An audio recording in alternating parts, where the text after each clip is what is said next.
Deeply moved once more, Jesus went to the tomb, which was a cave with a stone placed at the entrance. Take the stone away. There will be a bad smell, Lord. He has been buried 4 days. Didn't I tell you that you would see God's glory if you believed?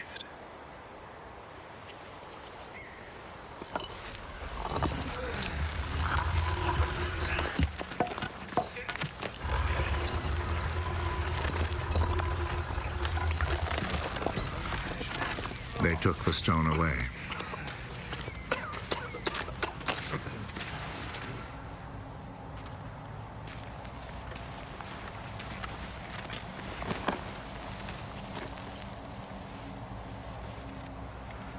Jesus looked up. I thank you, Father, that you listen to me. I know that you always listen to me. But I say this for the sake of the people here, so that they will believe that you sent me.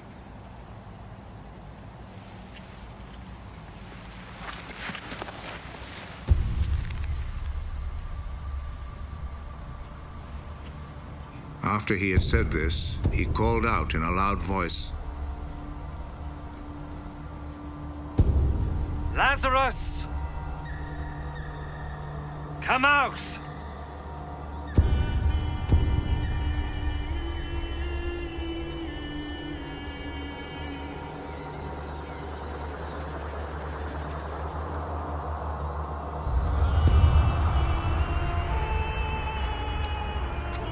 He came out.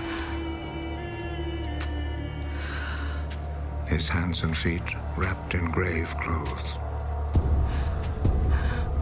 and with a cloth round his face.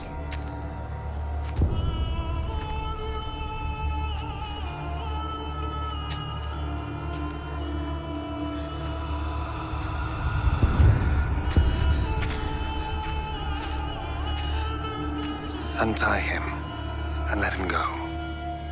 Many of the people who had come to visit Mary saw what Jesus did, and they believed in him. But some of them returned to the Pharisees and told them what Jesus had done.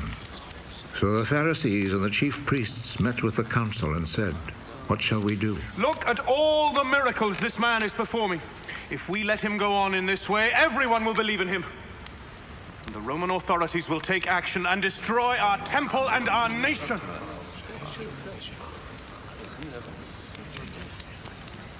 One of them, named Caiaphas, who was high priest that year, said, What fools you are!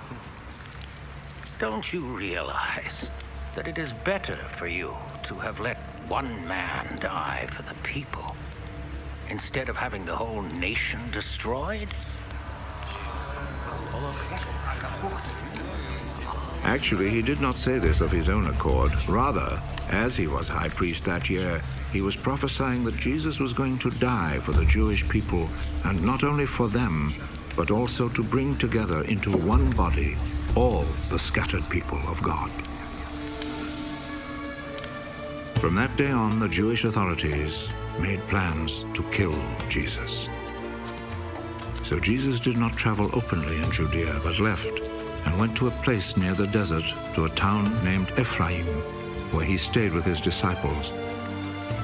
The time for the Passover festival was near, and many people went up from the country to Jerusalem to perform the ritual of purification before the festival.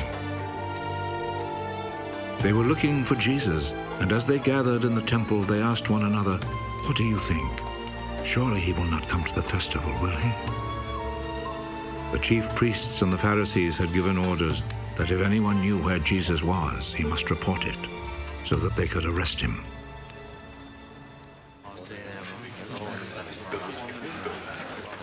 "6 days before the Passover, Jesus went to Bethany, the home of Lazarus, the man he had raised from death.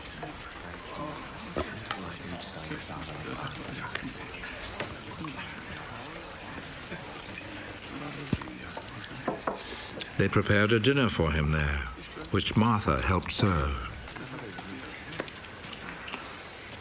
Lazarus was one of those who were sitting at the table with Jesus.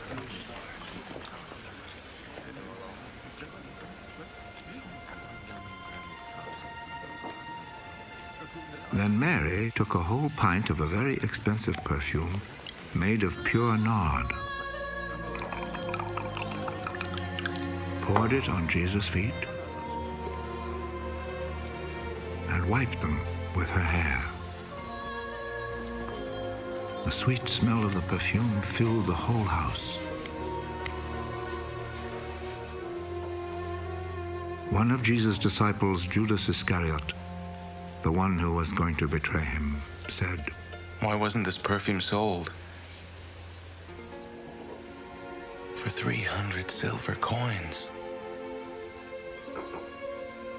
And the money given to the poor.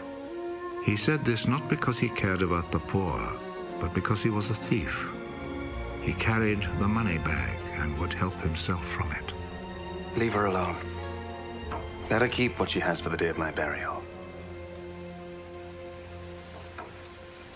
You will always have poor people with you. But you will not always have me.